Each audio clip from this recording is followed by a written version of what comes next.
Yan mga dumating nating deliver galing kay Topline.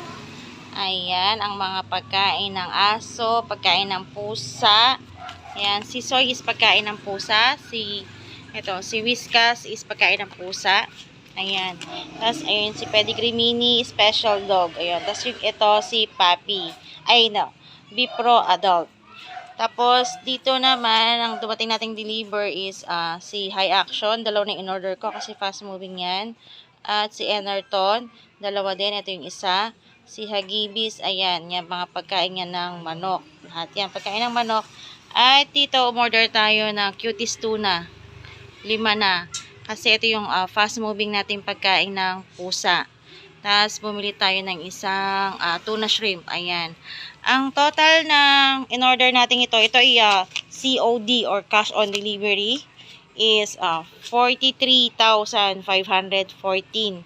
So, naka-discount tayo ng 265. Kung walang discount, ang babayaran natin is 43,779.50. Ayan ang total na binayaran natin kay Topline. Ito pa yung isa nating order na Bipro Puppy. Ayan, si Bipro Puppy. Isa lang muna ang in-order natin kay Bipro Puppy dahil para iwas tayo ng overstock. Kasi si Bipro Puppy is medyo sensitive. Pag natagalan pala ng stock is nag-uuod siya. So, kailangan isa-isang sako lang ang aking o-orderin. At ito naman, ang deliver galing kay VK Pet Supply. Ang in-order lang naman natin kay VK is 4 na Power Cat Adult at 2 Power Cat Kitten. Ang total na binayaran natin kay VK is ayan, 8,100 yan. COD rin si VK. Ayan. At habang tayo abala sa ating pagdi-display sa ating tindahan, dumating ang ating deliver galing kay Vaz. Yan ang mga items na kanyang dineliver ngayon. Ang Firebird, nag-order tayo ng 5 sako. At mostly cat litter uli. Yan. Kung saan nagpupupo yung mga pusa. So, ang na-deliver niya ngayon is yung 5 liters lang. So, yung 10 liters baka next deliver na yon.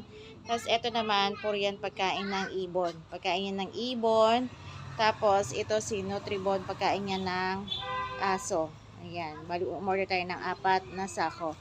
Bali, ang total ng ating na-order at ang kanilang dineliver is for 28,095 pesos, 0.02.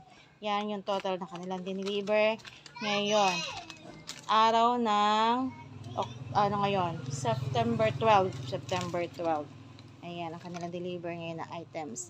Ito yung consignment natin na ahente. At dito naman, yung ating Fireblaze na 3,000. Ayan, 3 yung ating in-order. Ito yung fast moving sa mga pagkain ng manok na maintenance. Conditioner siya, ayun. Kasi ito pwede siyang pagkain ng manok at pagkain ng rabbit. So marami kasi nag-aalaga dito ng rabbit. Kaya fast moving si Fireblaze 3,000. Ayan, 3 sako ang ating in-order. At busy na naman tayo ngayon sa ating pagre-replenish ng ating mga panindang feeds. At ayan na nga, mag-start na nga tayo mag-display ng ating mga panindang feeds. Yung mga kailangan na nating i-replenish ay i-replenish na natin habang walang bumibili. At yung mga kaya lang nating i-replenish, yun ang ating i-replenish kasi si Daddy Bear ngayon is nasa trabaho pa. Ito ang araw-araw na trabaho ng isang sari-sari store owner. Kailangan masipag ang mag-replenish, kailangan lagi tayo mag-stock para lagi tayong may benta. Ang pinakapahinga ng isang sari-sari store owner ay ang pagdi-display ng kanilang mga paninda kasi dyan lang yung time namin na kailangan i-replenish yung mga nabili ng items. Ang pagre-replenish at restocking ay isa sa mga susi para ang ating negosyo ay lumago. Para sa gayon na hindi tayo nawawala ng stocks at hindi tayo nawawala ng benta. At lagi nating i-restocking ang mga fast-moving items. At yun ang ating dadagdagan ng stocks para laging meron tayong ibebenta kay customer. At syempre, habang ikaw ay nagre-replenish, kailangan sabahan mo na rin ang paglilinis ng iyong tindahan para magandang tignan at kaaya-aya sa ating mga mamimili or customer. Saka talagang sari-sari store owner with poultry supply is all around ka. Tagalinis, taga-restocking, accounting, at CEO. Kaya kailangan pag ikaw ay nagnegosyo, buo ang loob mo at mahal mo ang iyong ginagawa para sa ganon ay lumago ang iyong negosyo. At huwag din natin kalimutan magdasal sa araw-araw bago tayo mag-open ng ating tindahan ay umpisahan natin ng dasal. Hilingin natin kay God na tayo bigyan ng kalakasan upang tayo makapagbigay ng magandang serbisyo sa ating mga mamimili or customer. At kung ikaw ay nagpaplanong magnegosyo, kailangan ay masipag at matyaga ka dahil hindi mo makukuha sa isang iglap lang ang paglago at pag-asenso ng iyong negosyo.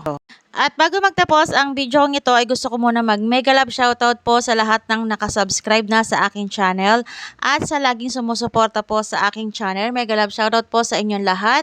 At sa mga nakasubscribe na rin po, maraming salamat po sa inyong lahat sa walang sawang suporta po sa aking channel at sa aking YTA family at sa aking Team Nis Hoy family. Maraming salamat po sa inyong suporta. Sana po nagustuhan niyo po muli ang aking video at kung nagustuhan niyo po ang video ko, huwag niyo pong kalimutan mag-like, mag-comment at pakishare na rin po para makatulong po tayo sa mga nagpaplano pa lang mag-business ng sari-sari store with poultry supply para magkaroon po sila ng idea kung ano po yung mga fast-moving items na pwede nilang ilagay or una nilang dapat itinda sa kanilang tindahan.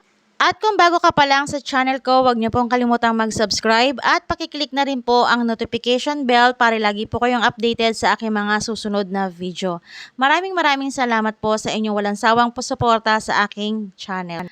At guys, huwag niyo pong kalimutan ang upcoming premiere po ng aming YTA creator na si Miss Jen US Vlog. Ayan, supportahan niyo po ang upcoming premiere niya this coming September 22, 9 p.m. Kita-kits po tayo doon kasi magse-celebrate po siya ng first year anniversary niya sa YTA.